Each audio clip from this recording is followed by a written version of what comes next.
എനിക്കെപ്പോഴും ഓർമ്മയുണ്ട്, സദാം ഹുസൈനെ അധികാരത്തിൽ നിന്ന് പുറത്താക്കാൻ വേണ്ടി അമേരിക്ക ഇറാഖിനു മേൽ യുദ്ധക്കെടുതികൾ ആരംഭിച്ച വേളയിൽ അന്ന് ബാഗ്ദാദ് സന്ദർശിക്കാൻ ഒരു അവസരം ലഭിച്ച ഒരു മാധ്യമ പ്രവർത്തകനാണ് ഞാൻ. അന്ന് അമേരിക്ക ഇറാഖിൽ കാട്ടിക്കൂട്ടിയ നിഷ്ഠൂരമായ ചെയ്തികളെ നേരിട്ട് കണ്ട് ബോധ്യപ്പെട്ട ഒരു എളിയ പത്രപ്രവർത്തകൻ എന്ന നിലയിൽ ഇന്നും എന്റെ മനസ്സിൽ പതിഞ്ഞു കിടക്കുന്ന ദൃശ്യങ്ങളുണ്ട്. ഒരുപക്ഷെ ഇവിടെ കൂടിയിരിക്കുന്ന ഈ മഹാസമുദ്രം അത് കേൾക്കണമെന്ന് എനിക്കൊരു ആഗ്രഹവുമുണ്ട്. ബാഗ്ദാദിന്റെ ഹൃദയഭാഗത്തുള്ള അൽ അമീറിയ എന്നുള്ള ഒരു ഷെൽട്ടർ ബോംബ് വർഷിക്കുമ്പോൾ സാധാരണക്കാരായ ജനങ്ങൾക്ക് അഭയം പ്രാപിക്കാൻ വേണ്ടി ഐക്യരാഷ്ട്രസഭ അംഗീകരിച്ചിരുന്ന ഒരു ബങ്കറായിരുന്നു. ബോംബിന് മുന്നറിയിപ്പ് നൽകിക്കൊണ്ട് അലാറം മുഴങ്ങിയപ്പോൾ 407 പേർ ആ ബങ്കറിൽ രാത്രി അഭയം തേടി. അതിൽ തൊട്ട് ദിവസം തലേന്ന് വിവാഹം കഴിച്ചവരുമുണ്ടായിരുന്നു.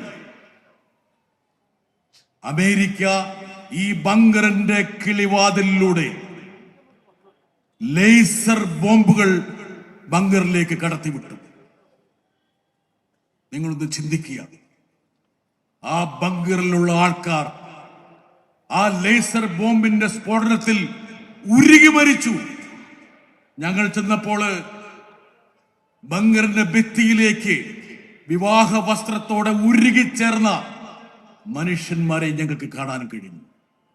അത്രത്തോളം പൈശാചികമായ ഒരുപാട് ചെയ്തികളിലൂടെ ഈ ലോകത്തെ വരിഞ്ഞു മുറുക്കുന്ന അമേരിക്കക്കെതിരെ എന്തുകൊണ്ട് ഇന്ത്യ ഗവൺമെന്റ് ശബ്ദിക്കുന്നില്ല എന്നുള്ള ചോദ്യം മുതലക്കുളം മൈതാനിയിൽ നിന്ന് ഉയരുമ്പോൾ അത് കേവലപരമായ ഒരു സമുദായത്തിന്റെ ശബ്ദമല്ല, ഒരു രാജ്യത്തെ, ഒരു സമൂഹത്തെ നയിക്കേണ്ട ഒരു ആത്മീയ ശ്രേഷ്ഠൻ അർത്ഥവത്തായ രീതിയിൽ മുന്നോട്ട് വെക്കുന്ന ഒരു മുന്നറിയിപ്പാണ് എന്നുള്ളത് ലോകം തിരിച്ചറിയണം.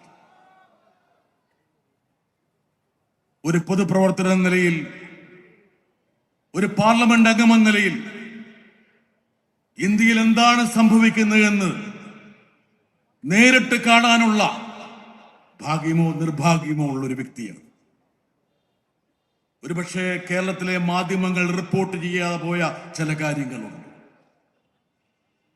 കഴിഞ്ഞ ദിവസം ബറേലിയിൽ, ഉത്തർപ്രദേശിലെ ബറേലിയിൽ ഒരു നഴ്സിംഗ് വിദ്യാർത്ഥിനി തന്റെ ജന്മദിനം ആഘോഷിക്കാൻ വേണ്ടി സഹപാഠികളെ ഒരു കഫേയിലേക്ക് ക്ഷണിച്ചു. ഒരു നഴ്സിംഗ് വിദ്യാർത്ഥിനി. ആ കുട്ടി ക്ഷണിച്ചവരുടെ പട്ടികയിൽ 2 മുസ്ലിം യുവാക്കളുണ്ടായിരുന്നു. ഒരു ഹിന്ദു പെൺകുട്ടി തന്റെ ജന്മദിനം ആഘോഷിക്കാൻ വേണ്ടി വിളിച്ചവരിൽ 2 മുസ്ലിം ചെറുപ്പക്കാർ ഉണ്ടെന്ന ഒരു കാരണത്താൽ വർഗീയ തിമിരം പൂണ്ട കാബാലികർ ആ കഫയിലേക്ക് ഇരച്ചു കയറി ആ കഫയെ അടിച്ചു തകർത്തു. ആ 2 മുസ്ലിം ചെറുപ്പക്കാരെയും അതിശക്തമായ പീഡനത്തിന് ഇരയാക്കി.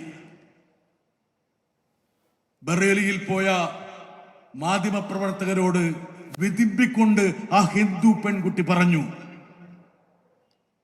എന്റെ സുഹൃത്തുക്കളെ തിരഞ്ഞെടുക്കുമ്പോൾ ഞാനിനി മതം നോക്കണോ? ആ പ്രാകൃതമായ, പ്രാചീനമായ ആ കാലഘട്ടത്തിലേക്ക് ഈ ആധുനിക യുഗത്തിൽ നമ്മൾ മടങ്ങേണ്ടി വരുമോ എന്ന പെൺകുട്ടി വിധിപ്പിക്കൊണ്ട് മാധ്യമപ്രവർത്തകരോട് ചോദിച്ചു. ഒരുപക്ഷെ മതത്തിന്റെയും ജാതിയുടെയും കള്ളുകളിലേക്ക് കേരളത്തിലെ ജനത പോലും ഒതുങ്ങാൻ പാടില്ല എന്ന നിശ്ചയദാർഢ്യത്തോടെയാണ് മനുഷ്യർക്കൊപ്പം എന്നുള്ള ഈ മുദ്രാവാക്യം മുഴക്കിക്കൊണ്ട് ഇന്ത്യയുടെ ഗ്രാൻഡ് മുഫ്തിയായ ഉസ്താദ് ഈ കേരള പര്യടനം നടത്തുന്നത്.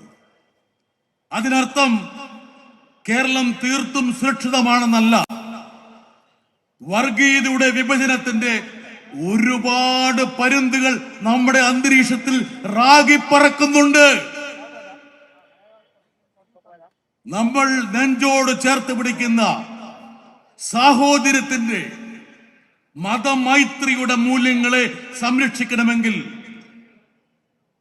ഉസ്താദിനെ പോലുള്ള ആൾക്കാർ മുമ്പോട്ട് വെക്കുന്ന മുദ്രാവാക്യങ്ങൾക്ക് പതാക ഏന്താൻ ഇനിയും 10,000 ഈ സംസ്ഥാനത്ത് വേണമെന്നുള്ളത് നിങ്ങളെ ഞാൻ ഓർമ്മിപ്പിക്കുക.